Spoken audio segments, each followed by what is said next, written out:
जय हिंद दोस्तों, रक्षित खन्ना के चैनल में आपका स्वागत है। दोस्तों कैसे हैं आप? उम्मीद करता हूं कि आप अच्छे होंगे।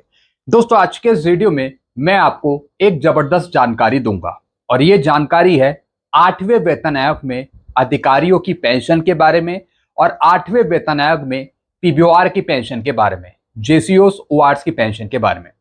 दोस्तों कुछ पेंशनर्स हैं जो मेरे पास कमेंट करते हैं। पेंशनर्स कहते हैं, क्या सर हमारी पेंशन अधिकारियों के समान हो जाएगी या फिर मिलिट्री सर्विस पे हमारी इक्वल हो जाएगी 8 सीपीसी में अधिकारियों के समान। दोस्तों आज मैं बात करने वाला हूं अधिकारियों की पेंशन के बारे में और पीबीओआर की पेंशन के बारे में, यानी जेसीओस की और ओआरएस की पेंशन के बारे में 8 सीपीसी में। अब दोस्तों अधिकारियों की पेंशन में और पीबीओआर की पेंशन में, यानी जेसीओस ओआरएस की पेंशन में डिफरेंस रहेगा। 5th सीपीसी में भी डिफरेंस था, 6th सीपीसी में भी डिफरेंस था, 7वें वेतन आयोग में भी डिफरेंस था और यही डिफरेंस 8 सीपीसी में भी रहेगा। दोस्तों अधिकारियों की जो पेंशन है वो डिपेंड है पे स्केल पे। पे स्केल पे उनकी पूरी पेंशन डिपेंड है। चूंकि दोस्तों वो अधिकारी हैं, उनका डेजिग्नेशन अधिकारी का है, इस वजह से उनकी पेंशन ज्यादा है। और दोस्तों भारत सरकार कहती है कि वो अधिकारी है, वो एक गैजेटेड रैंक है, इस वजह से उनकी मिलिट्री सर्विस पे ज्यादा है, पेंशन ज्यादा है, इवन पे स्केल भी ज्यादा है। इस वजह से सारी चीजें उनको बढ़ी हुई मिली हैं। और दोस्तों यही चीजें 8 सीपीसी में उनको बढ़ी हुई मिलेंगी, चाहे अलाउंसेस हो, चाहे पेंशन हो, चाहे बेसिक पे हो, कुछ भी हो, उनकी तुलना नहीं कर सकते जेसीओस या फिर ओआरएस से। ऐसा मैं नहीं कहता हूं, ऐसा भारत सरकार कहती है और ये सब चीजें पे कमीशन में भी लिखी हैं। तो दोस्तों आज मैं आपको बताऊंगा, एक नई रिपोर्ट में आपको समझाऊंगा अधिकारियों की पेंशन के बारे में और ओआरएस जेसीओस की पेंशन के बारे में।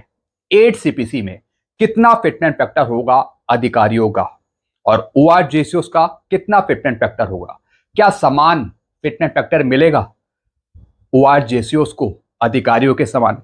साथ ही साथ मिलिट्री सर्विस पे के बारे में भी बात करूंगा। जैसे कि दोस्तों आप पीछे थंबनेल में देख रहे हैं, बड़ी खबर 8 सीपीसी में अधिकारियों को 2.86 फिटनेस फैक्टर, जवानों को 1.92। जी हाँ दोस्तों चाहे आप छठा पे कमीशन उठा के देखें, 7वां वेतन आयोग उठा के देखें, अधिकारियों के लिए अलग फिटनेस फैक्टर है, ओआरएस जेसीओस के लिए अलग फिटनेस फैक्टर है। और दोस्तों ये फिटनेस फैक्टर पे मैट्रिक्स में है। पेंशन में सबको एक ही फिटनेस फैक्टर दिया है पेंशन में, लेकिन पे मैट्रिक्स में पे को बढ़ाने के लिए अधिकारियों की और ओआरएस जेसीओस की, उनके लिए अलग अलग फिटनेस फैक्टर है।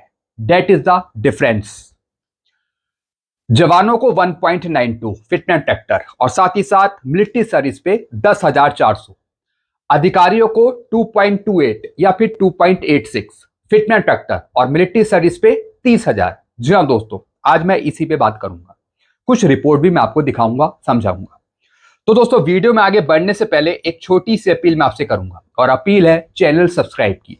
देखने में आया है कि 34% ऐसे पेंशनर्स हैं, फैमिली पेंशनर्स हैं जो बिना चैनल सब्सक्राइब किए ही वीडियो देख रहे हैं, जिससे क्या हो रहा है, मेरी जानकारियां, वीडियो के नोटिफिकेशन उन तक नहीं पहुंच पा रहे। तो दोस्तों मैं आपसे आग्रह कर रहा हूं कि अगर आप पहली बार मेरा चैनल विजिट करते हैं, देखते हैं या फिर वीडियो देखते हैं, तो सबसे पहले दोस्तों आप चैनल को सब्सक्राइब कर लीजिए, क्योंकि इस चैनल के माध्यम से आपको लेटेस्ट जानकारियां ही मिलेंगी, रूल्स रेगुलेशन नॉलेज के आधार पे। तो अगर आप सब जानकारियां पाना चाहते हैं तो सबसे पहले दोस्तों आप चैनल को सब्सक्राइब कर लीजिए, ताकि मेरी जानकारियां, वीडियो के नोटिफिकेशन आपको तुरंत मिल पाए। चैनल का नाम है रक्षित खन्ना। चैनल सब्सक्राइब करने के और वीडियो को देखने के आपको एक भी पैसे नहीं देने, फ्री में आप चैनल सब्सक्राइब करें और फ्री में आप वीडियो देखें। चलते हैं दोस्तों आप जानकारियों में आगे बढ़ते हैं। सबसे पहले दोस्तों मैं बात करूंगा 8वें वेतन आयोग में पीबीओआर जेसीओस ओआरएस की पेंशन 1.92 फिटनेस फैक्टर के साथ। जी हाँ दोस्तों ये फिटनेस फैक्टर अनुमानित है। जितने भी पेंशन एक्सपर्ट है, जो इकोनॉमी एक्सपर्ट है, उन्होंने भी फिटनेस फैक्टर बताया 1.92, यानी इकोनॉमिस्ट, पेंशन एक्सपर्ट सबने 1.92 ही बताया कि इसी के आसपास आपका फिटनेस फैक्टर होगा। और दोस्तों ये फिटनेस फैक्टर किस पे अप्लाई होगा? ये फिटनेस फैक्टर अप्लाई होगा नीचे लेवल के कर्मचारियों के लिए। जी हाँ दोस्तों, जो नीचे लेवल के कर्मचारी हैं, जो अपर लेवल के कर्मचारी हैं, या फिर जो अधिकारी हैं, उनके लिए पेंशन में सबको एक ही फिटमेंट फैक्टर मिलेगा। अब फिटमेंट फैक्टर अलग कहां पर होगा, इसकी जानकारी मैं आपको आगे दूंगा। अब दोस्तों यहां पे बात करी है 8वें वेतन आयोग में पीबीओआर पेंशन में 1.92 फिटमेंट फैक्टर। अगस्त 2025 तक 8वें वेतन आयोग के पीबीओआर अधिकारी रैंक से नीचे के पेंशनर्स, उनकी पेंशन वृद्धि के लिए 1.92 फिटमेंट फैक्टर एक अनुमानित परिदृश्य है। जी हाँ दोस्तों, मैं बात करूंगा लेवल 3 से लेवल 8-9 तक, लेवल 10B तक उनको मिलेगा 1.92 फिटमेंट फैक्टर, और पे मैट्रिक्स में भी 1.92 फिटमेंट फैक्टर यूज होगा। फिर क्या लिखा है, वास्तविक फिटमेंट कारक आयोग द्वारा अपनी अंतिम रिपोर्ट प्रस्तुत करने के बाद निर्धारित किया जाएगा। जी हाँ दोस्तों, जब पे कमीशन बैठेगा तो पे कमीशन ही डिसाइड करेगा आपका फिटमेंट फैक्टर। सरकार निर्धारित नहीं करेगी, सरकार बस अप्रूवल देगी। मेन काम जो पे कमीशन करेगा वो करेगा फिटमेंट फैक्टर पे मैट्रिक्स में, अलाउंसेस पे, पूरी रिपोर्ट पे काम करेगा, बस सरकार उसे अप्रूव करेगी। अब दोस्तों पे कमीशन ही आपका फिटमेंट फैक्टर बनाएगा, और दोस्तों ये लागू होगा 1 जनवरी 2026 से। 1.92 फिटमेंट फैक्टर को समझना, ये मैं बात कर रहा हूं जेसीओस ओआरस की, पीबीओआर की बात कर रहा हूं पहले मैं। 1.92 फिटमेंट फैक्टर छठे वेतन आयोग पर आधारित है, जिसने वेतन संशोधन के लिए इस गुणक का इस्तेमाल किया था। जी हाँ दोस्तों, कुछ हिस्ट्री भी मैं आपको समझा रहा हूं। दोस्तों 1.92 फिटमेंट फैक्टर, 1.92 फिटमेंट फैक्टर एक एज्यूमेबल फिटमेंट फैक्टर है, एक अनुमानित फिटमेंट फैक्टर है। और दोस्तों इन्होंने बताया कि 1.92 फिटमेंट फैक्टर छठे वेतन आयोग पर आधारित है। कुछ पेंशनर्स कहते हैं कि सर हमें बहुत ही कम फिटमेंट फैक्टर मिलेगा, कुछ पेंशनर्स कहते हैं कि सर हमें ज्यादा मिलना चाहिए। महंगाई के हिसाब से तो ज्यादा मिलना चाहिए ताकि आपकी पे पेंशन बढ़े, लेकिन लॉजिकली आंकड़ों के आधार पे फिटमेंट फैक्टर आपका 1.92 के आसपास ही आ रहा है। इसलिए सब यही बता रहे हैं कि 1.92 के आसपास आपको मिल सकता है। कुछ विश्लेषक इसे 8वें वेतन आयोग के लिए एक बड़ी रूढ़िवादी अनुमान मानते हैं। जी हाँ दोस्तों, जो पेंशन के एक्सपर्ट हैं या फिर जो इकोनॉमिस्ट हैं, उन्होंने भी 1.92 ही बताया। पिछले पे कमीशन यानी 7वें वेतन आयोग में फिटमेंट फैक्टर था 2.57। इसका मतलब है कि 1.92 फैक्टर के कारण पिछली बार की तुलना में कम वृद्धि होगी। जी हाँ दोस्तों, 7 सीपीसी में बढ़ोतरी हुई थी पे पेंशन में 14.3% की। अब दोस्तों ये बढ़ोतरी सरकार 20%, 25% के आसपास कर सकती है, लेकिन फिटमेंट फैक्टर कम कर देगी। जी हाँ दोस्तों, पिछली बार क्या हुआ था, 7 सीपीसी में फिटमेंट फैक्टर तो 2.57 दिया, लेकिन पे पेंशन की जो वृद्धि थी वो सरकार ने बहुत डाउन कर दी, 14.3% कर दी। अब क्या होगा 8 सीपीसी में, फिटमेंट फैक्टर कम हो जाएगा, लेकिन गवर्नमेंट पे पेंशन थोड़ी और बढ़ा दे आपकी 20%, 25% के आसपास। लेकिन क्या इसका फायदा आपको सही तरीके से मिल पाएगा, वो आगे देखने वाली बात होगी। फिर क्या लिखा है दोस्तों, हालांकि 8वें वेतन आयोग के लागू होने पर महंगाई राहत डीआरबी शून्य हो जाता है। जी हाँ दोस्तों, जब पे कमीशन आपको मिलेगा तो डीएडीआर आपका शून्य हो जाएगा, 0 हो जाएगा। फिर क्या लिखा है, कुछ अनौपचारिक अनुमानों और समाचार रिपोर्टों में 8वें वेतन आयोग के लिए 1.92, 2.28 और यहां तक कि 2.86 जैसे फिटमेंट फैक्टर की एक श्रृंखला पेश करी गई है। जी हाँ दोस्तों, कुछ मीडिया सोर्सेस हैं जिन्होंने आपको बताया कि 2.86 मिलेगा, 2.57 मिलेगा, 2.28 मिलेगा, लेकिन दोस्तों वो फिटमेंट फैक्टर कोई कंफर्म नहीं है, उसके पीछे कोई औचित्य नहीं है, कोई रिपोर्ट नहीं है जिससे हम कहें कि 2.86 मिले। खाली महंगाई को देखते हुए हम कह सकते हैं कि हमें ज्यादा फिटमेंट फैक्टर दिया जाए। फिर क्या लिखा है दोस्तों, 1.92 फिटमेंट फैक्टर के साथ पीबीआर पेंशन की गणना। यदि 8वां वेतन आयोग 1.92 फिटमेंट फैक्टर लागू करता है तो पीबीआर के लिए संशोधित मूल पेंशन की गणना उनकी वर्तमान मूल पेंशन को 1.92 से गुणा करके की जाएगी। जी हाँ दोस्तों, अगर गवर्नमेंट आपको 1.92 देती है तो जो आप बेसिक पेंशन ले रहे हैं उसका मल्टीप्लिकेशन होगा फिटमेंट फैक्टर के साथ और फिर आपकी पेंशन बढ़ जाएगी। ये मैं बात कर रहा हूं पीबीआर की। ओआरएस की, जेसीओस की। दोस्तों यहां पर एक उदाहरण दिया है 1.92 फिटनेस फैक्टर के तहत पीबीआर पेंशन की गणना कैसे की जा सकती है। इन्होंने एग्जांपल दिया है, जैसे किसी की बेसिक पेंशन 14,600 है, तो 14,600 का मल्टीप्लाई कर देंगे 1.92 से, तो पेंशन हो जाएगी 8 सीपीसी की 28,032। यही दोस्तों यहां पे समझाया है। तो दोस्तों ये तो बात करी ओआर जेसीओस की, पीबीआर की। अब दोस्तों अगर मैं बात करूं अधिकारियों की, अधिकारियों की भी दोस्तों एक रिपोर्ट है, 8वें वेतन आयोग में अधिकारियों की पेंशन में वृद्धि। जी हाँ दोस्तों पे मैट्रिक्स में अलग अलग फिटमेंट फैक्टर यूज होंगे 8 सीपीसी में, पे मैट्रिक्स में। जी हाँ दोस्तों, ओआर जेसीओस को 1.92, अधिकारियों को 2.28 या फिर 2.76 या फिर 2.50, इसी के आसपास फिटमेंट फैक्टर यूज होगा पे मैट्रिक्स में। लेकिन पेंशन पे सबको एक ही फिटमेंट फैक्टर मिलेगा, दैट इज 1.92 अप्रॉक्स, सभी को पेंशन पे सबके लिए एक ही फिटमेंट फैक्टर। अब दोस्तों जो अधिकारियों की पेंशन है, अधिकारियों की पेंशन किस पे डिपेंड करती है? बेसिक पे पे। तो बेसिक पे कहां पे होती है? पे मैट्रिक्स में। तो पे मैट्रिक्स में अलग अलग फिटमेंट फैक्टर यूज होंगे पे बढ़ाने के लिए, रेशो लेवल बढ़ाने के लिए, अधिकारियों का, ओआरएस का और जेसीओस का। जब 8 सीपीसी की पे मैट्रिक्स आएंगी तब मैं आपको दिखाऊंगा, जब भारत सरकार 8 सीपीसी देगा। क्योंकि 7 सीपीसी में सिपाही से लेके हवलदार तक कितना फिटमेंट फैक्टर था पे मैट्रिक्स में? 2.57। फिर अगर मैं बात करूं नायब सूबेदार से लेके सूबेदार मेजर तक कितना था? 2.62 या फिर 2.67। फिर ऑनरी लेफ्टिनेंट, ऑनरी कैप्टन, उनके लिए था 2.62 या फिर 2.67। और इससे ऊपर के जो लेवल के अधिकारी थे उनके लिए था 2.71, 2.72 या फिर 2.81 तक, एचएजी प्लस एपेक्स लेवल के अधिकारियों के लिए। तो दोस्तों इसी टाइप के फिटमेंट फैक्टर आपको 8 सीपीसी की पे मैट्रिक्स में मिलेंगे।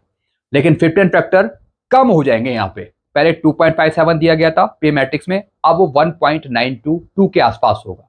और अधिकारियों का फिटमेंट फैक्टर 2.28 के आसपास आपको देखने को मिलेगा पे मैट्रिक्स में। अब दोस्तों यहां पे देखिए क्या लिखा है, 8वें केंद्रीय वेतन आयोग में अधिकारी नए फिटमेंट फैक्टर के आधार पर अपनी पेंशन में वृद्धि की उम्मीद कर सकते हैं। हालांकि सटीक प्रतिशत अभी तक आधिकारिक नहीं है। हालांकि सरकार ने जनवरी 2025 में 8वें केंद्रीय वेतन आयोग के गठन को मंजूरी दे दी है, लेकिन इसके कार्यक्षेत्र और नियुक्तियां अभी भी लंबित है। इन सिफारिशों के 1 जनवरी 2026 से लागू होने की उम्मीद है। दोस्तों इन्होंने भी बताया कि अधिकारियों की जो पेंशन बढ़ेगी या फिर बेसिक पे बढ़ेगी, वो बढ़ेगी फिटमेंट फैक्टर के आधार पे। अधिकारियों की पेंशन की गणना कैसे की जाएगी? अधिकारियों के लिए पेंशन वृद्धि 8वें वेतन आयोग द्वारा अनुशंसित अंतिम फिटमेंट फैक्टर कार्य पे डिपेंड करेगी। नई मूल पेंशन की गणना के लिए गुणक वर्तमान मूल पेंशन पे लागू किया जाएगा, जो बेसिक पेंशन अभी अधिकारी ले रहे हैं, मेजर से लेके मेजर जनरल तक, लेफ्टिनेंट तक। तो दोस्तों वो जो बेसिक पेंशन ले रहे हैं उसका भी मल्टीप्लाई किया जाएगा फिटमेंट फैक्टर के साथ। महंगाई राहत डीएडीआर जो नई उच्च पेंशन राशि पे आधारित है, लागू होने पे डीएडीआर को 0% कर दिया जाएगा। जो ओआर जेसीओस के लिए रूल है वही रूल्स अधिकारियों पे भी अप्लाई होंगे, यानी रूल्स सेम रहेंगे, बस कुछ चीजें चेंज हो जाएगी, जैसे कि फिटमेंट फैक्टर पे मैट्रिक्स में, जिसमें अलाउंसेस चेंज हो जाएंगे अधिकारियों के, ओआर जेसीओस के डिसेबिलिटी पेंशन का रेशो यहाँ पे चेंज हो जाएगा। अधिकारियों की डिसेबिलिटी ज्यादा है तो उस वजह से उनको ज्यादा मिलेगी, ओआर जेसीओस की कम है तो फिर उसी अनुपात में कम होगी। मतलब ये चीजें कुछ चेंज होंगी। संभावित फिटमेंट कारक का उपयोग करके एक एग्जाम्पल दिया है। हालांकि आंकड़े अभी भी काल्पनिक हैं, फिर भी संभावित प्रभाव को दिखाने के लिए एक काल्पनिक फिटमेंट कारक का उपयोग करके उदाहरण समझा है। अब दोस्तों इन्होंने तो बात करी है फिटमेंट फैक्टर की कि अधिकारियों का पे मैट्रिक्स में अलग होगा और ओआर जेसीओस का फिटमेंट फैक्टर अलग होगा पे मैट्रिक्स में। अब दोस्तों मिलिट्री सर्विस पे पर भी फिटमेंट फैक्टर काम करेगा, क्योंकि अभी तक इक्वल एमएसपी नहीं हुई है। इस वजह से 8 सीपीसी में भी मिलिट्री सर्विस पे का बहुत बड़ा गैप होगा। अधिकारियों की मिलिट्री सर्विस से पहुंच जाएगी 30,000 के आसपास और ओआर जेसीओस की 10,400 के आसपास, अगर 1.92 फिटमेंट फैक्टर दिया जाता है। अधिकारियों की सीधा 25,000 30,000 के आसपास मिलिट्री सर्विस पे, और ORGSOs की 10 से 15,000 के बीच में। तब भी बहुत बड़ा गैप है, क्योंकि कोर्ट ने या फिर सरकार ने इक्वल MSP देने का मन नहीं बनाएगा। तो दोस्तों ये थोड़ी प्रॉब्लम है, तो ये सरकार को सोचना है कि वो इक्वल करेगी या नहीं करेगी। फिर दोस्तों आगे क्या लिखा है, वर्तमान मूल पेंशन 7 CPC स्तर 10 के आधार पे अधिकारी की मूल पेंशन 47,275। जी हाँ दोस्तों, एक मैं मिनिमम पेंशन ले रहा हूं एक अधिकारी की 47,275।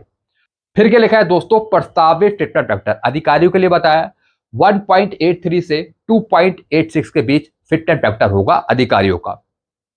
जैसे किसी अधिकारी की बेसिक है 47,275, तो इसे मल्टीप्लाई करेंगे 2.28 फिट एंड ट्रैक्टर के साथ, तो इनकी पेंशन हो जाएगी 1,07,787। पेंशन में डिफरेंस रहेगा 8 CPC में भी अधिकारियों की और ORGSOs की। अधिकारियों की जो पे स्केल है, जो उनका लेवल है वो ज्यादा है, तो अगर उसमें कम फिट एंड ट्रैक्टर भी देंगे तब भी उनकी पेंशन ज्यादा बढ़ेगी। अनुमानित वृद्धि और लाभ, रिपोर्टिंग और ऐतिहासिक रुझानों के आधार पर अधिकारी और अन्य केंद्रीय सरकारी पेंशन भोगी निम्नलिखित लाभ देख सकते हैं। पेंशन में उल्लेखनीय वृद्धि, जी हाँ दोस्तों, पेंशन में उल्लेखनीय वृद्धि होगी अधिकारियों की पेंशन में। 8वें वेतन आयोग द्वारा पेंशन में उल्लेखनीय वृद्धि की सिफारिश किए जाने की व्यापक संभावना है। कुछ रिपोर्टों में वेतन में संभावित वृद्धि के अनुरूप औसतन 20 से 30% की वृद्धि का सुझाव दिया गया है। जी हाँ दोस्तों, कुछ रिपोर्ट्स हैं जिसमें बताया गया है कि 20 से 30% तक की वृद्धि होगी पे और पेंशन में अधिकारियों की। भत्तों में वृद्धि होगी, जैसा मैंने आपको बताया, अलाउंसेस भी बढ़ेंगे अधिकारियों के, ORGSOs को भी तो बढ़ेंगे, लेकिन उनके इक्वल नहीं होंगे। भत्तों में वृद्धि होगी, मूल पेंशन के अलावा महंगाई राहत जैसे अन्य भत्तों में भी बढ़ोतरी हो पाएगी। फिर उन्नत कल्याणकारी उपाय, आयोग के अधिदेश में कल्याणकारी उपायों की समीक्षा करना शामिल है, जिससे सेवानिवृत्त सरकारी अधिकारियों के लिए नया फिर उन्नत लाभ हो सकते हैं। जी दोस्तों, सब में बढ़ोतरी मिलेगी यहाँ पे अधिकारियों को। तो दोस्तों ये मैंने आपको जानकारी दी ORGSOs और अधिकारियों के फिट एंड ट्रैक्टर के बारे में। अधिकारियों का इन्होंने बताया कि 2.28 के आसपास पे मैट्रिक्स में, यानी 1.83 से 2.28 या फिर 2.86 के बीच में इनका फिट एंड ट्रैक्टर रह सकता है पे मैट्रिक्स में। लेकिन पेंशन पे सबको एक ही फिट एंड ट्रैक्टर दिया जाएगा, सबको एक ही, चाहे अधिकारी हो चाहे ORGSOs हो। तो दोस्तों ये मैंने आपको कुछ जानकारी दी है, आई होप सारी जानकारियां समझ होंगी। बाकी आपके अपने विचार क्या है, आपके सुझाव क्या है, आप नीचे कमेंट कर सकते हैं। ऐसी जानकारियां आपको मिलती रहेंगी। सारी जानकारियां पाने के लिए आप चैनल के साथ जुड़ सकते हैं, चैनल को सब्सक्राइब कर सकते हैं। चैनल का नाम है Rakshit Khanna. Thank you so much.